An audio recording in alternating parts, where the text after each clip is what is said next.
What is up, guys? Welcome back to the channel. It's always a huge thanks for coming back. We really appreciate it. So as you just saw, we are getting started, or well, we've been getting started with this build, but we're moving forward with the build.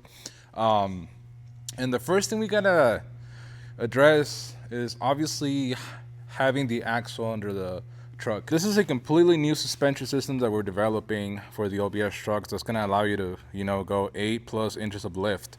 And we are moving away from your ball joint stock OEM track bar to a fabricated track bar with heims on both ends. That's gonna go from this truss that we're building. And I mean, just look at that thing. That is a good looking truss. I'm actually really happy with the way that looks and turned out.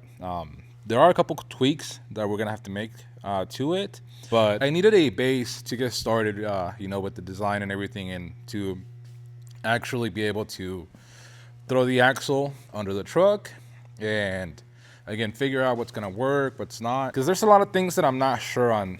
Like I'm not sure if that's the right height to it. I think we're going to add a little bit more, but that's all a lot of things that we're not gonna know if it's good or not until it's under the truck, until we have the pitman arm we're gonna use, so that we can build the track bar, the drag link, and see what the difference in angle between the two of them is going to be. Again, this is more or less just a mock-up of what we're going to be using on here. I'm also not sure if I'm going to leave it like this or add our logo to it, like right there. Again, just a lot of stuff that I'm still not 100% sure on. But like overall, I'm actually really happy with the way that it turned out. Like I really like the way that it fits the pumpkin. We are going to have to add just a little bit more clearance right there because it's touching. We're gonna have to make those legs that are gonna get welded to the tubes a little bit longer, because as you can see, none of them are really touching, which, I mean, it's a gap that we could fill, right? But we want it to be as close to perfect as possible. Like these look a lot better. As you can see, like most of these are actually touching and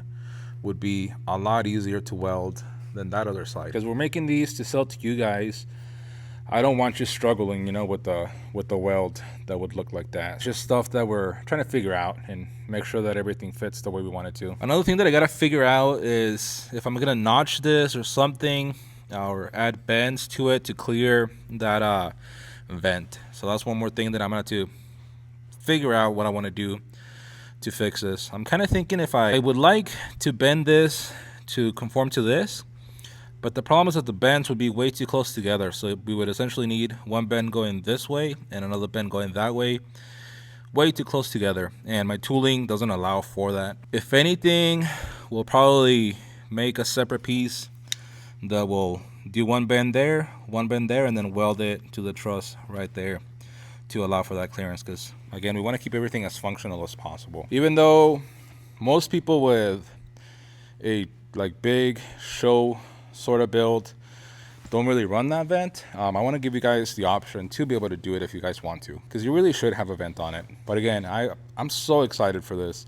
And then just wait until I show you guys the cradle that we're going to be throwing on this thing. Bryce really killed it with the design of these things. They look really good. And again, if you didn't catch the videos where we talked about Bryce's truck, we're doing this build essentially as a collaboration. So I'm doing all the fab work. I'm actually, cutting all the parts, welding them, installing them on the truck. His end was actually doing the initial design to most of these brackets that we're going to be using. I have been tweaking them here and there. Like I tweaked the design of this truss a little bit. But again, for the most part, this is what he designed. I just modified like these cutouts right there, which we are basically basing on the cross member, the CFI cross member that I already sell. This is very similar to that same design. And again, just really cool product, right? I really like the way that it's turning out. So again, we're kind of making it kind of resemble the design that we have on our cross members already. And we are playing with the idea of throwing BDD on it right here, which is, once we do offer them, it's something that you can either opt to get or not get. That would be completely up to you guys. But overall, really happy with this design. I think it's gonna work really well. So anyways, once we have the axle under the truck, we're gonna throw the coil buckets on there. We're gonna throw the pitman arm on there. And then we are gonna make a mock-up drag link and a mock-up track bar. That way we can figure out the actual track bar bracket design that's going to go on the frame side. Which again, since that truss is going to have the track bar bracket built into it, the track bar, oh man, it's actually going to sit right here, like right in between the cross member. So we're going to build a new track bar bracket that will mount essentially to the same spot that the coil buckets mount to, and then probably somewhere over here on the cross member. Still haven't figured out that too well, but again, that's just all part of the stuff that we're going to be designing once we have everything under the truck.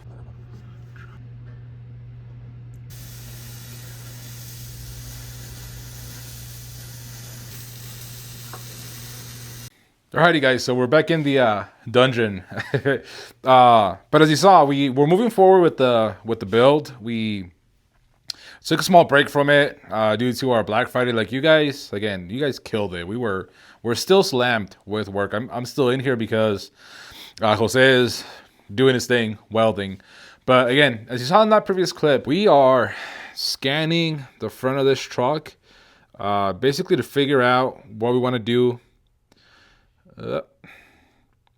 for our track bar bracket that's going to go right here. So obviously you can see that's the coil bucket, that's the driver's side, and then we're going to have a track bar bracket that goes from basically somewhere over here under the coil bucket and then over towards the axle. And then another thing that we got to do is I want to scan the pitman arm, because if you guys remember, like we did on my buddy Ralph's truck, that square body that we did, we're going to do a double shear pitman arm on this thing, Heim joint, steering, DOM, all that stuff. Super beefy stuff. And we have our pitman arms right here. Actually, this is one that Bryce, dude's the man. So he provided me with a lot of the stuff, pretty much everything that we're going to need for this build. He also included this pitman arm, but we're going to go with this one. This is the one that we usually sell with our kids. And again, this is why I love Skyjacker. Like I got a couple comments once, people saying, like, is Skyjacker like good? Because I feel like most of us know who Skyjacker is, but overall, they're not as well known as some of the other companies. Skyjacker is an amazing company. Like, we love working with them. And again, like, look at this pitman arm. Like, this thing is just pure beefiness. I think I've used, I'm not sure who this is from, but like, just look at that difference. So again, we're going to be going with this really nice beefy Skyjacker pitman arm, and we're going to be making it even beefier, even stronger. The only thing I'm gonna have to do is do a solid hole through this thing so we can just throw a bolt through it. But other than that, we gotta scan it so that we can build the double shear setup around this thing, because I'm actually pretty sure that the arm that we ended up using for Dirty Girl was a different pitman arm than this. So I don't think the brackets that we'll have will work on this. But just in case, I'll shake that first before we start redesigning everything. But again, we really like Skyjacker. Like, all the springs that we usually try to put Skyjacker springs on the builds that we do. So like my truck has them, that Y dually that we just built has them, and that thing drives so nice. The front does, at least. The rear is still pretty bad, but just a huge difference. Anyways, like I said, we are taking time to keep testing this 3D scanner that Einstar sent us, the Vega. And again, this thing is so amazing. If you guys didn't see, we'll go more into detail on this thing here in a little bit. But if you guys missed that video, like this 3D scanner is an all-in-one solution for scanning. If you guys remember the scanner that we used to have, also by Einstar, again, amazing scanner. But the only downside to that thing is that I had to buy a very, very beefy computer to run that thing, and then it had to always be wired to it, unfortunately. So like right now that I went out there to scan Bryce's truck, I would have had to bring my entire computer to scan it. Now with the Vega, this is all that I had to take to be able to scan it, which is amazing. I freaking love it. Unfortunately, I haven't had a chance to play with it as much as I would want to, which is again what we're doing in this video today. Other than just taking these freaking amazing scans of the truck. And like, this still has to be cleaned up a lot. Like, we're going to be deleting the axle down there, most of the frame and stuff like that, just to make it a much more manageable file. But like, everything that we need was able to get scanned. Like, we might be using some of those bolt holes and stuff like that, and again, we were able to get them scanned and good to go. So anyways, I'm gonna go ahead, get that pitman arm scanned.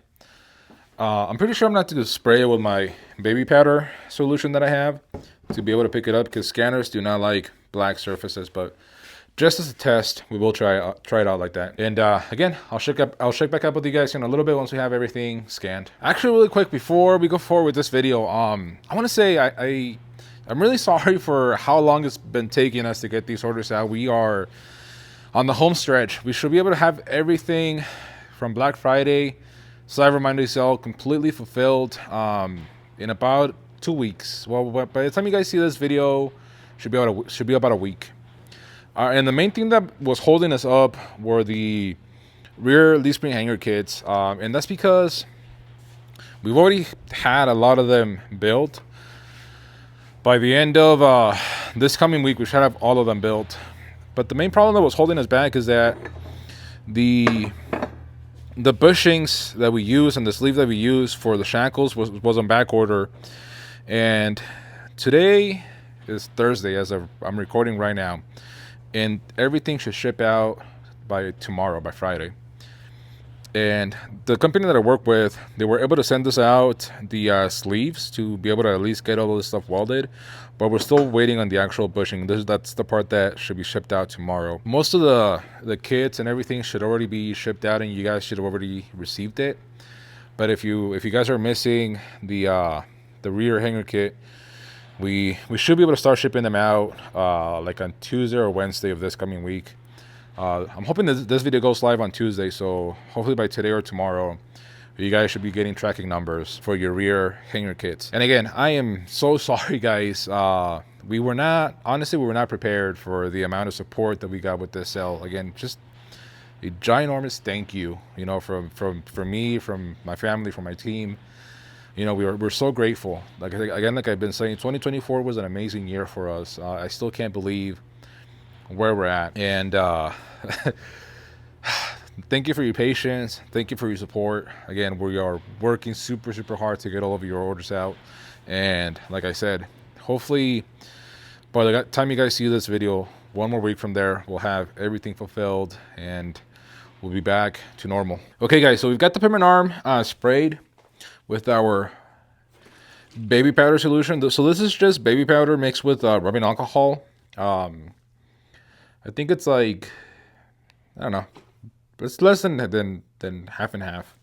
I forget what the actual ratio is. But we're going to try and scan this thing just like that without any tracking dots on the HD mode. So if you guys might see right there, we've got HD and fast. So the way that I understand it, you want HD for like finer detail, smaller things, stuff like that. I feel like this qualifies as a smaller item, so hopefully it picks it up. But I do believe that we need markers for it to get picked up. But we're going to try without markers first and see what happens. Sorry, I missed the first part of the scan.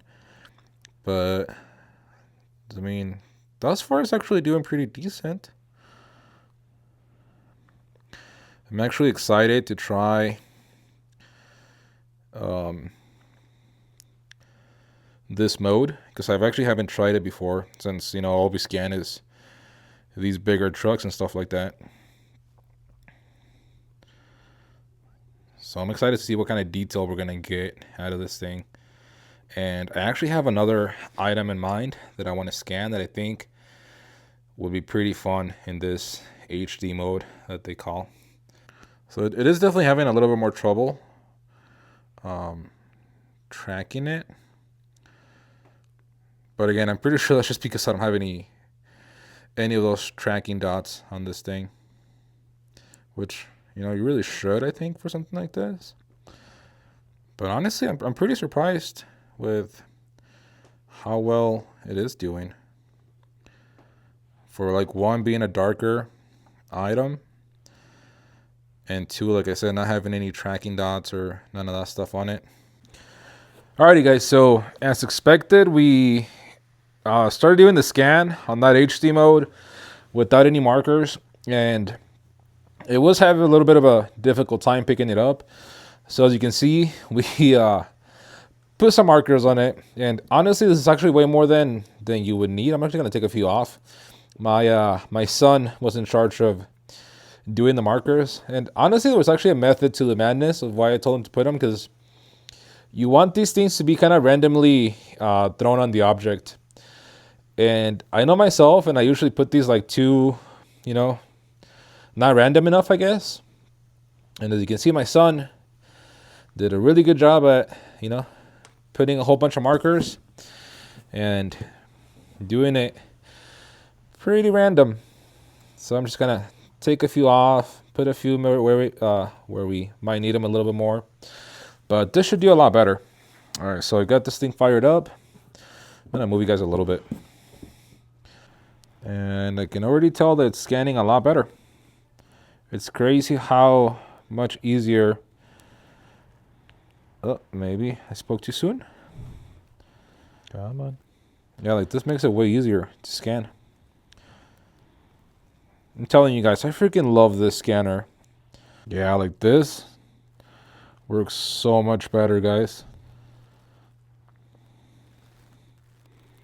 And then I'm not 100% sure, but I believe there's a setting where once you're done scanning, the software itself removes the tracking dots, but I could be wrong about that. The only thing that I find weird is how close I have to be to this thing. Like, I'm used to the other one having to be way further away from everything. And with this thing on HD mode, like, you're seeing how close I'm having to be to scan this thing. It does lose tracking from time to time. Like right now, it just lost tracking pretty bad, which is why I ended up having to, whoa, what was that? To reposition. But it does find it fairly easy again. So, that right there is the scan so far. So what I'm going to do is flip it around, start a new scan, and then once I have everything scanned, we'll take it onto the computer, and then I'll show you that work process. All right, guys, so obviously, as you can see, we've got the pitman arm scanned and into our actual design software. And again, I don't know where I put it.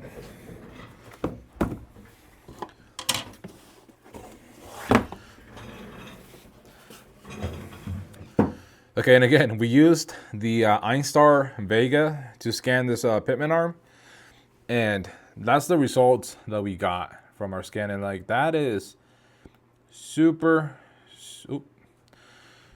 detailed. Like,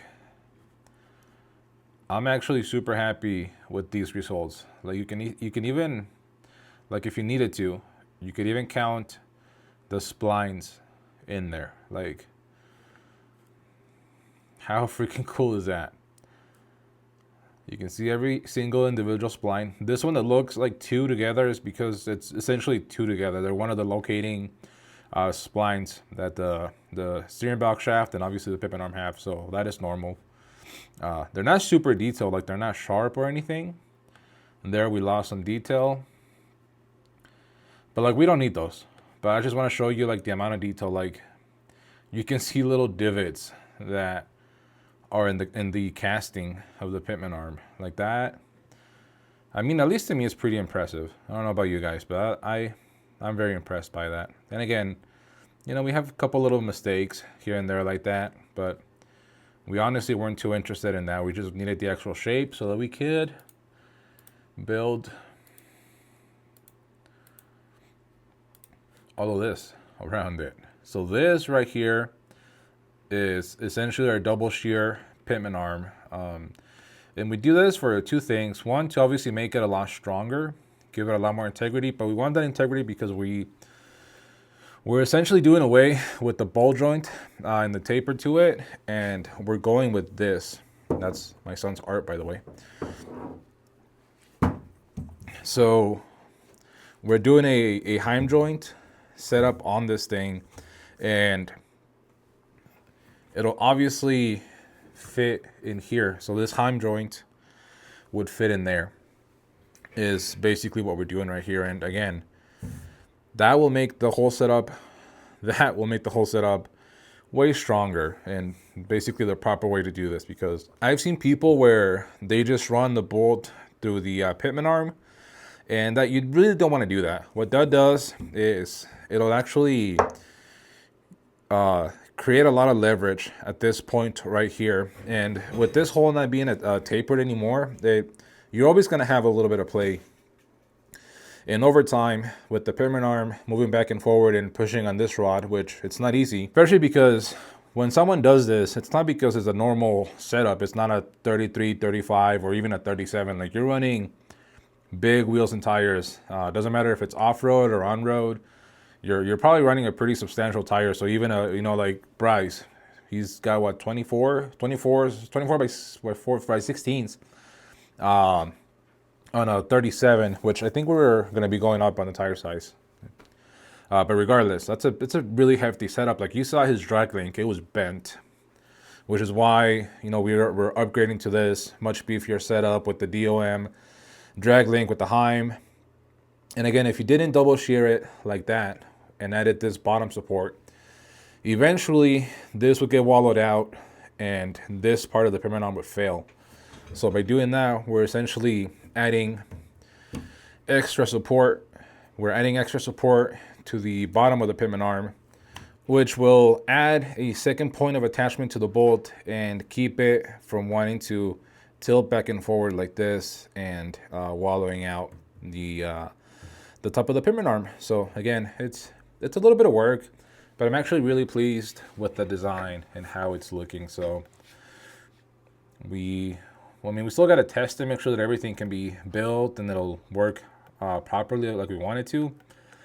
But again, very happy with the design and very happy with the scanner. So the next step to this will be actually getting it built and testing it on the actual truck. Also, in a more extreme case, you could actually even break the pitman arm at the weakest point, which would be right here. Especially like that other pitman arm that Bryce bought with the truck, where it really necks down right here.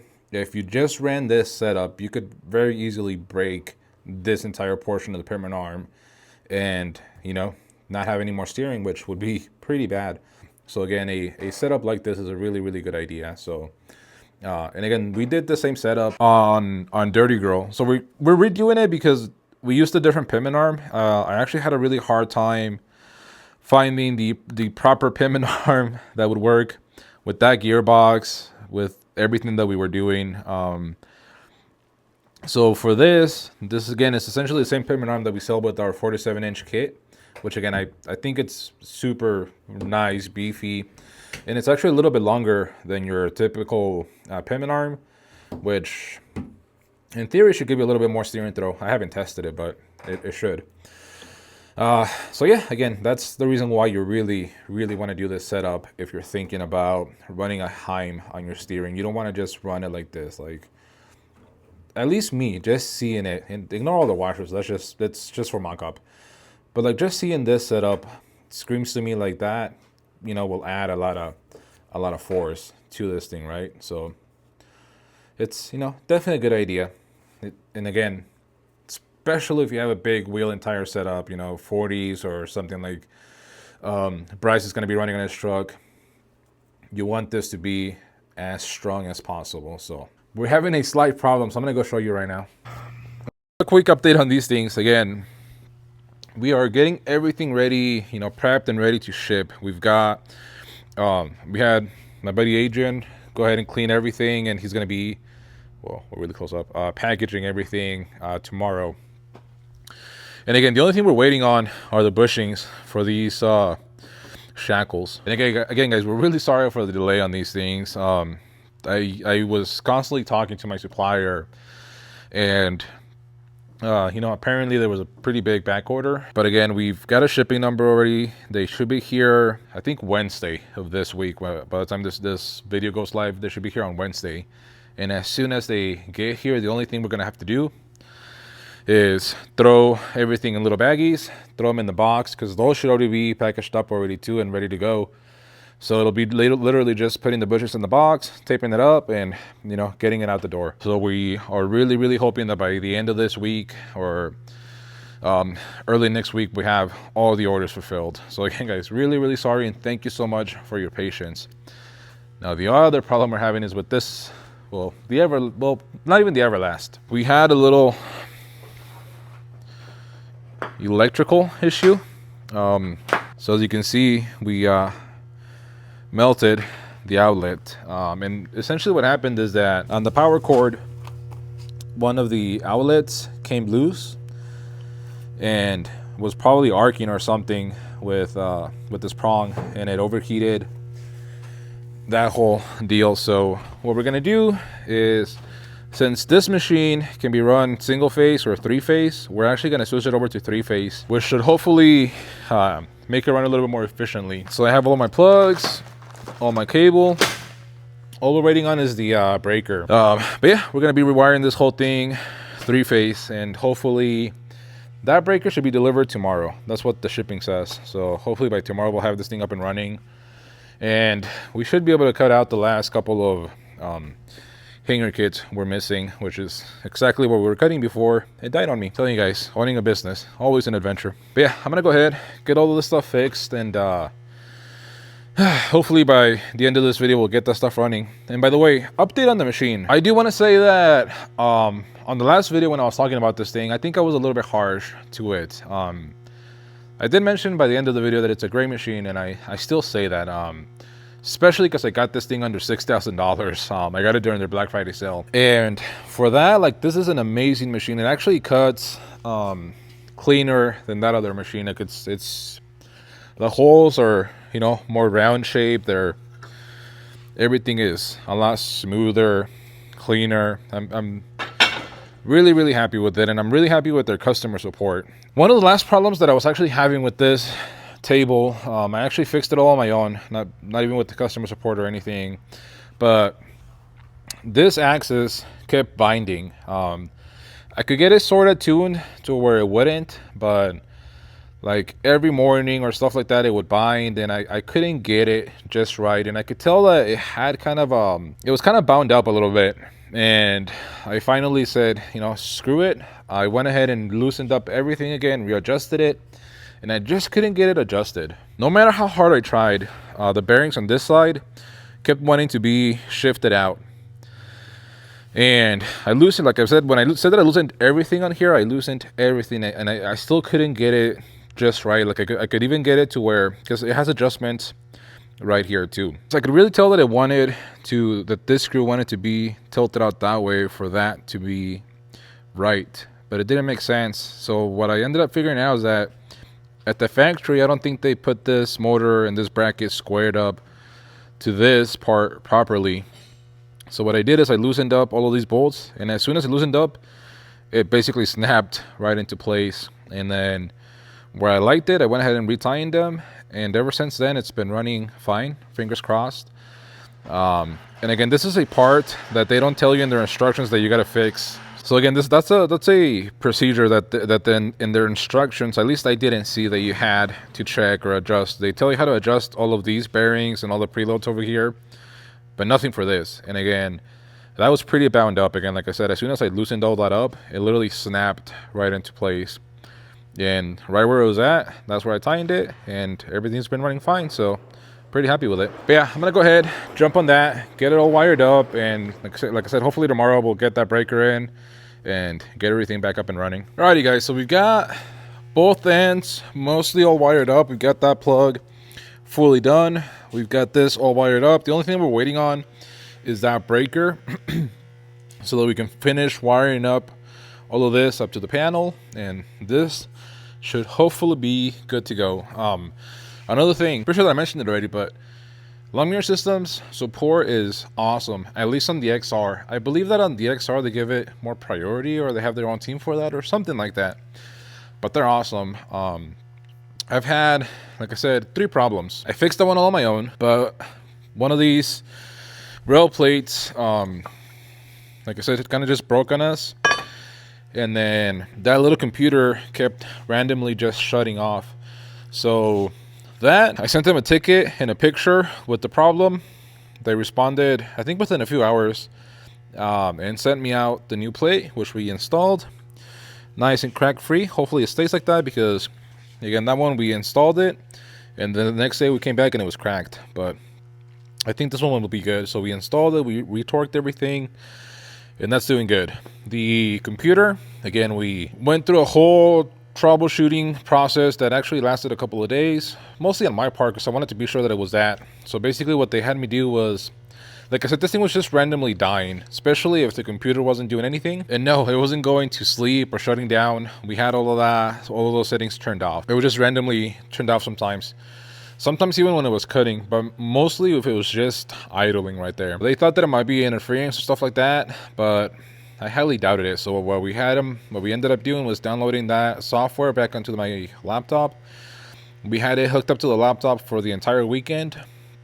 And during that time, it didn't die once on the laptop, but again, it kept doing it on this computer. So they went ahead and sent me out a new computer, got all that hooked up. So I'll update you guys on that, because obviously that'll take time to make sure that, you know, it's good or not. But at least, like I said, super responsive, and I really, really appreciate that. So hopefully on Monday we'll have this thing back up and running and cutting, because we're for sure gonna need it. Luckily, again, it does really good. We're a couple days ahead of Jose on the welding department, so we're not in a huge hurry to get it back up and running, but definitely the sooner the better. So I'm hoping that by tomorrow we can have it cutting again. But this video already got way too long, guys, so we're gonna sign off right now. Again, huge thanks for the support. We're super excited for this truck. The next video is likely gonna be on this thing too. Hopefully the next couple of videos will be on this truck. The goal is to get basically the whole front end, at least to a point where we have all of the parts and we know what we're working with, and being able to move it, especially because it would be awesome to be able to move it onto the lift so we can use it. But yeah, again, we are super excited, guys. Thank you for the support. Don't forget to leave a like, leave a comment. Don't forget to subscribe, and I will see you for the next one.